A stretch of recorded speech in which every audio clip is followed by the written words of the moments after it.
Hey, Packers faithful. Picture this. Lambeau Field roaring under those crisp September lights. The air electric with that unmistakable Green Bay magic.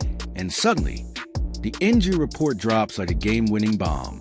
Did the Green Bay Packers just snag the momentum shift we've been craving to flip this season on its head?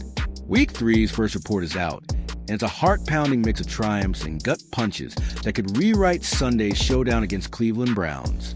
Buckle up, because as your die-hard Packers brother, I'm breaking it all down, line by line, beat by beat, to see if this boosts us to glory or tests our grit like never before. Who's ready to dive into the Green Bay Packers news that's got my green blood pumping?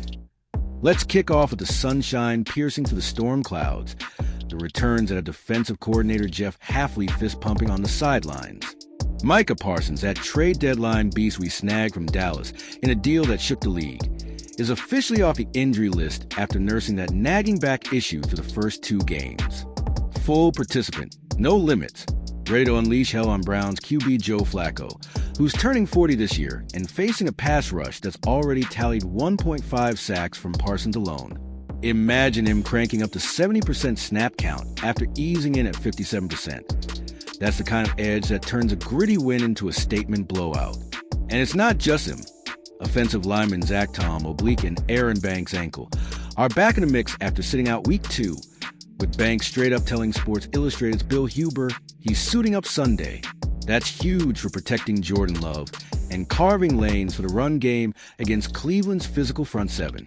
Packers fans, doesn't this feel like the universe finally tipping the scales our way? But hold on to your cheeseheads, because just when we're high-fiving over those reinforcements, the rug gets yanked out from under Matt LaFleur's offense. Jaden Reed, our explosive slot wizard who lit up 2024 with 55 catches, 857 yards, and 6 scores, is headed to injured reserve after successful surgeries on his fractured collarbone from the Commanders game and that pesky Jones fracture in his left foot from camp. Recovery's pegged at 6 to 8 weeks, meaning he's sidelined until mid-November, missing at least 6 crucial matchups. This isn't just losing a receiver. It's ripping out the spark plug that creates mismatches and stretches defenses thin for Love's deep shots. With Christian Watson still mending his ACL and eyeing a Week 6 return, LaFleur's got to remix the receiver room, leaning harder on Romeo Dew, Dontavian Wicks, and rookie stud Matthew Golden, who's already flashing first-round fire. Oof! Fellow fans, how's that hitting you?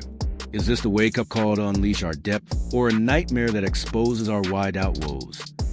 Shifting gears to practice field drama that's keeping us all glued to our screens, the limited participants who could tip the scales either way by Friday's final report. Running back Josh Jacobs popped up with an ankle tweak, logging limited reps on Wednesday, and we all know how vital his ground and pound is. He's already bulldozed for key first downs in tight spots this year. Cornerback Bo Melton's shoulder and safety Zane Anderson knee were capped too, but Anderson's full go signals a special teams debut that's goal for pinning the Browns deep. Meanwhile, a slew of vets like Golden, edge rusher Kingsley Enagbare, Baron Browning?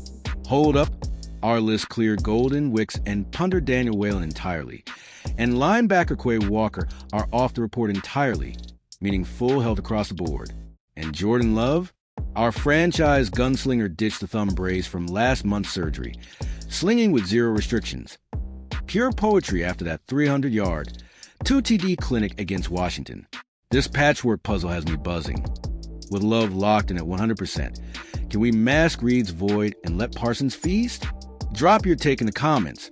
What's your bold prediction for Love's stat line Sunday? Wrapping this roller coaster, the behind-the-scenes vibe in Green Bay is pure Lombardi fire, confidence surging from Parsons' clearance in the O-line patchup, but laced with that cautious edge LaFleur wears like a second skin during walk-throughs. He's preaching adaptation, eyeing ways to flood the box with tight ends like Tucker Kraft to offset Reed's speed, while the Browns limber with their own mess. Guard Joe Bitonio and return man Setter Tillman DMP, tackle Jack Conklin, and DT Mike Hall Jr. limited after Week 2 no-shows. It's injury wars at its finest. Who heals fastest wins the trenches. Statistically, RD's already number 8 in points allowed, under 20 per game, and with Parsons pressuring at an NFL top rate, Sunday could be the 4-0 launch pad we crave. But hey, Green Bay Packers Nation, Let's make it interactive. Does Parsons' return outweigh Reed's hit, or are we sweating Jacobs' ankle more? Hit like if you're hyped for the bounce back. Smash subscribe for every Green Bay Packers update, because this journey is ours together. And share this with your tailgate crew. Go, Pack, go. Let's own Cleveland.